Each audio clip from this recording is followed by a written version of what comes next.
رستم یوسفوف اویله‌دار و صاحب 3 فرزند است. مادرش نیز با آنها زندگی می‌کند.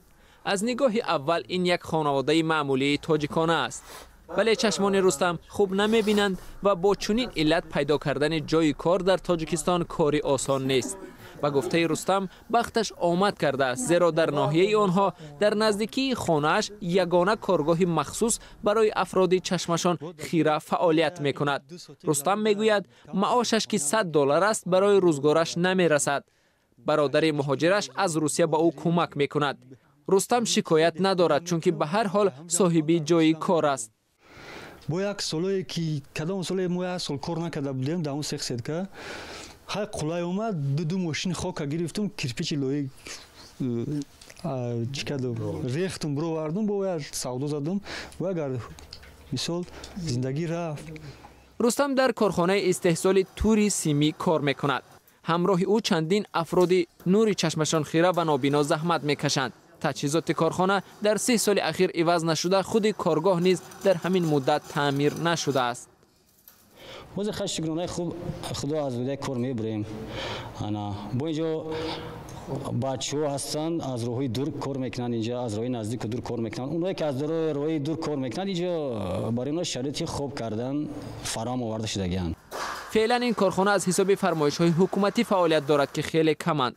برای جلب صاحبکاران و پیدا نمودن بازار باید کارگاه کاملا نوسازی شود.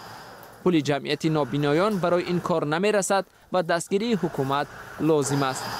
این کارخانه اگر به شرطی که همه وقت تامین باشه به کار، نابینای هست، نابینا بسیار هستند که همه تشنه کارند. نابینایی که ما در اینجا داریم عهده همه نمودی فرمایش میشود، کدام فرمایش میشه برآمده میتوانیم. دستگیری حکومت اگر باشد اولش بیکار نمانیم و اگر صاحب کار. در نزد این کارخانه برای افراد نابینا و نور چشمشان خیره مرکز خرد آموزشی تشکیل شده است. در اینجا از فنهای مکتبی درس میگویند و نوشتن و خواندن را با حروف برایلی می آموزانند. به این مرکز خواهشمندان از دهه‌ها و جماعت‌های نزدیک نیز می آیند. درس متماتیک، درس‌های فیزیک، درس‌های زبان ادبیات روس، زبان ادبیات تاجیک، بیولوژی، جغرافیا هستند که بغیر از این صنف‌های ابتدایی معلمای اساسی داریم. معلمایی که آنها پورا با برایل، یعنی خط و صوت برایل را درس می‌دهند. معلم نظرف است، معلم همرایف است، معلم غنیف است. آنها صنف‌های ابتدایی را از صنف 3 درس می‌دهند. طبق آمار در تاجیکستان حدود 8000 افراد نابینا و نور چشمشان خیره به سر میبرند.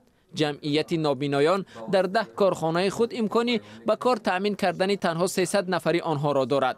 نزدیک 300 کسی دیگر با کوشش‌های خود در دیگر جایها صاحب مشغولیت شدند. باقی مانده بیکار هستند. باید ذکر کرد که تا سال 1992 حدود 3000 نفر با کار تامین بودند. در مجموع شماره معلولان نقص چشم داشتن نزدیک 4500 نفر را تشکیل می‌کرد. حالا طوری می‌بینیم شماره آنها 2 برابر بیشتر ولی جای کار باشد کمتر شده است. نبود کار و امکانات نابرابر برای گرفتن معلومات عالی نه تنها به زندگی شخصان نابینا و قوه ضعیف بصیره بلکه عائله‌های آنها نیز تأثیر می‌رساند.